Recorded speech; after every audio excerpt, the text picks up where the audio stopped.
நேயர்களே, நான் உங்கள் சித்த மருத்துவர் கீதா மோகன். முன்பெல்லாம் பார்த்திங்கன்னா, நிகழ்ச்சிகள் அதாவது திருமணம் சார்ந்த நிகழ்ச்சிகள், காதுகுத்து, வளைகாப்பு இந்த மாதிரி நிகழ்ச்சிகள்லாம் எப்படின்னா, வரவேற்பு அறையிலிருந்து உணவு பரிமாறுற இடம் வரைக்கும் நம்மளுடைய உறவினர்கள் தான் இந்த வேலையை செய்வாங்க. கொஞ்சம் காலம் ஆனதுக்கப்புறம் என்ன ஆகுதுன்னா, இந்த வரவேற்பு அறையிலையும் உணவு பரிமாறுற இடத்துலையும் பணியாட்களை போட்டு இந்த வேலையை செய்துட்டு வந்தாங்க. அதற்கு பிறகு என்ன ஆகுதுன்னா, சுய உணவு பரிமாறும் முறை என்று ஒரு முறை வழக்கத்தில் வருது. என்னுடைய திருமண காலகட்டங்கள்லேயே பார்த்திங்கன்னா, இந்த சுய உணவு பரிமாறும் முறைங்கிறது கொஞ்சம் பிரபலமாயிட்டு வருது. அந்த முறையை கல்யாண வீட்டில் போடணும் அப்படின்னு சொல்ல போது நான் கேட்ட வார்த்தை என்னென்னா, முடியாதவங்க, அதாவது மூட்டு வலி வந்தவங்கெல்லாம் எப்படி உட்காந்து சாப்பிடுவாங்க அப்படின்னு கேட்டப்போ, முடியாதவங்க சேர் போட்டு உட்காந்து சாப்பிட்டுக்க வேண்டியதான் அப்படின்னு சொல்லிட்டு என்னுடைய கணவர் வீட்டு பெரியவங்க சொல்லி என்ன வாயடைச்சிட்டாங்க. அதுக்கு பிறகு என்ன ஆகுதுன்னா, இந்த முறை இப்போ எங்கே போனாலும் இதே முறைகள் தான் இருக்குது. ஒன்றா தட்டு எடுத்துகிட்டு கையேந்தி போய் வாங்கி சாப்பிட்ற மாதிரி இருக்குது.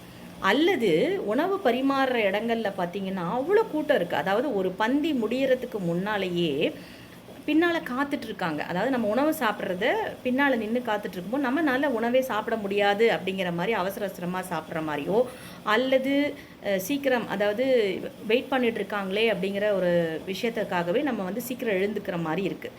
மனிதன் எப்பொழுது இந்த மாதிரி இந்த பண்பாட்டை கொண்டு வரான், அதாவது நம்ம தமிழ்நாட்டில் எதுக்கு இந்த பண்பாடு வருது அப்படின்னா, ஒன்று நான் மகிழ்ச்சியாக இருக்கிறேன் என்பதை உணர்த்துவதற்காகவும், அல்லது எல்லோரும் மகிழ்வாக இருக்கணும் அப்படிங்கிற தருணங்களில் தான் இந்த மாதிரி எல்லாரும் சேர்ந்து உண்ற பழக்கத்தை கொண்டு வராங்க. நீங்கள் எப்படி உண்ணக்கூடிய காலகட்டமாக இருந்தாலும் உண்பதற்கு என்பது ஒரு இலக்கணம் வச்சுருக்காங்க நம்மளுடைய தமிழ் மருத்துவ முறையில். அது என்னன்னு பார்த்தீங்கன்னா, அதாவது நம்ம சாப்பிடும்போது எப்படியெல்லாம் சாப்பிடக்கூடாது அப்படின்னு சொல்லிட்டு தான் சொல்கிறாங்க. அதாவது கிடந்துண்ணார், நின்றுண்ணார், வெள்ளிடையும் உண்ணார், சிறந்து மிக உண்ணார், கட்டின்மேல் உண்ணார், இறந்துண்ணும் தின்னற்க நின்று அப்படிங்கிறாங்க.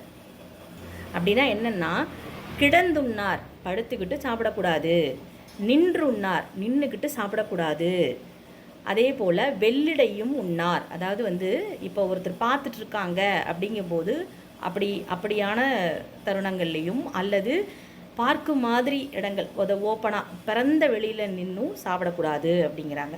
அதே போல் சிறந்து மிக உண்ணார், உங்களுக்கு பிடிக்கக்கூடிய உணவாக இருக்கிறது என்பதற்காக அதிகமாக சாப்பிடாதீங்க அப்படிங்கிறாங்க. அதே போல் கட்டின் மேல் உண்ணார், கட்டல் மேலே உட்காந்துக்கிட்டு சாப்பிடக்கூடாது அப்படிங்கிறாங்க.